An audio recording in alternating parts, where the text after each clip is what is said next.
Hello everyone. तो आज हम डिस्कस करने वाले हैं केमिस्ट्री क्लास 10th की 3 इंपॉर्टेंट क्वेश्चंस जो कि बेसिक क्वेश्चन है जो चैप्टर को डिफाइन भी करता है। तो चैप्टर का नाम ही है केमिकल रिएक्शन इक्वेशन।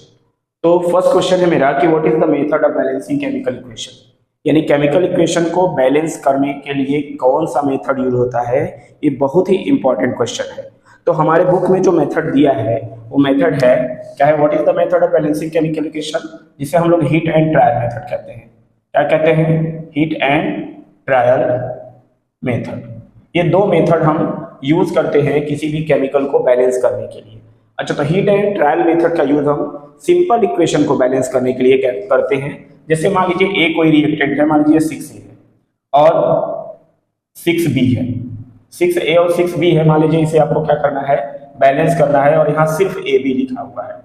तो मान लीजिए ये रिएक्टेंट साइड है, रिएक्टेंट नंबर 1 और रिएक्टेंट नंबर 2। इन दोनों को रिएक्ट करने के बाद क्या है, हमारे पास 6A भी है 6B भी है, लेकिन यहाँ पे सिर्फ क्या है, AB है। यानी A कोई सब्सटेंस है जिसके एटम का मास कितना है, 6 है, और B जो है उसके एटम का मास भी 6 है। लेकिन यहाँ AB जब कंबाइन हो गया तो इसका मास क्या है, 1 ही है।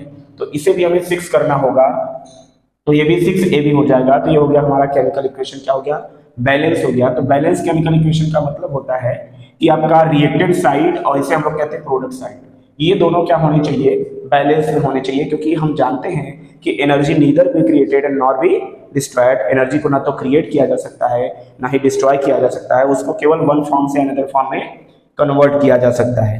Then second question is why is it necessary to balance chemical equation. Chemical equation को बैलेंस करने की क्यों जरूरत है? तो केमिकल इक्वेशन को बैलेंस करने की इसलिए जरूरत है क्योंकि मास कभी भी चेंज नहीं होता।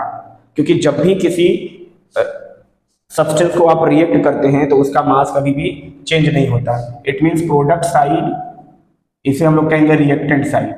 क्या होगा, रिएक्टेंट साइड। रिएक्टेंट साइड ये आपका है रिएक्टेंट साइड, और इधर होता है प्रोडक्ट साइड। क्या होता है, प्रोडक्ट साइड। ये दोनों साइड का मास क्या होना चाहिए, इक्वल होना चाहिए। अगर ये इक्वल नहीं है तो वो केमिकल रिएक्शन क्या, केमिकल इक्वेशन क्या होगा, बैलेंस नहीं होगा।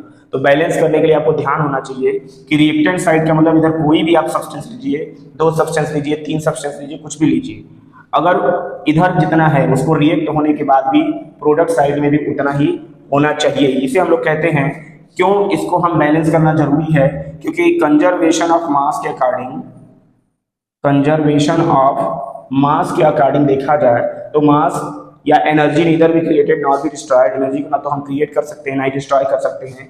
तो कंजर्वेशन ऑफ मास ये बताता है कि अगर 2 सब्सटेंस आपस में रिएक्ट होते हैं और उनका मास जितना भी है, रिएक्ट होने के बाद भी उनका मास, प्रोडक्ट साइड भी मास उनका बराबर होना चाहिए। It is based on conservation of mass. And third important question is what is the characteristics of chemical reaction. अगर कोई केमिकल रिएक्शन होता है तो हमें वहां क्या क्या देखने को मिल सकता है। अगर कोई भी केमिकल रिएक्शन होता है तो हमें क्या क्या देखने को मिल सकता है। तो केमिकल रिएक्शन होगा तो सबसे फर्स्ट थिंग क्या होगा, इवोल्यूशन ऑफ गैस। क्या होगा, इवोल्यूशन ऑफ गैस, यानी गैस का इवोल्यूशन होगा कोई भी केमिकल रिएक्शन होगा तो। दूसरा क्या हो जाएगा बेटा, फॉर्मेशन ऑफ प्रेसिपिटेट। क्या हो जाएगा, फॉर्मेशन ऑफ प्रेसिपिटेट। प्रेसिपिटेट बनेगा, यानी रिएक्शन के बाद जो सब्सटेंस बचता है उसे हम लोग प्रेसिपिटेट कहते हैं। तो फॉर्मेशन ऑफ प्रेसिपिटेट। और क्या हो सकता है, change in colour. Change in colour यानी रिएक्शन होगा तो और क्या संभावना बन सकती है, तो रिएक्शन के बाद उस रिएक्टेंट का कलर चेंज हो सकता है। क्या हो सकता है, कलर चेंज हो सकता है। और क्या हो सकता है, फोर्थ बात करें तो चेंज इन टेम्परेचर।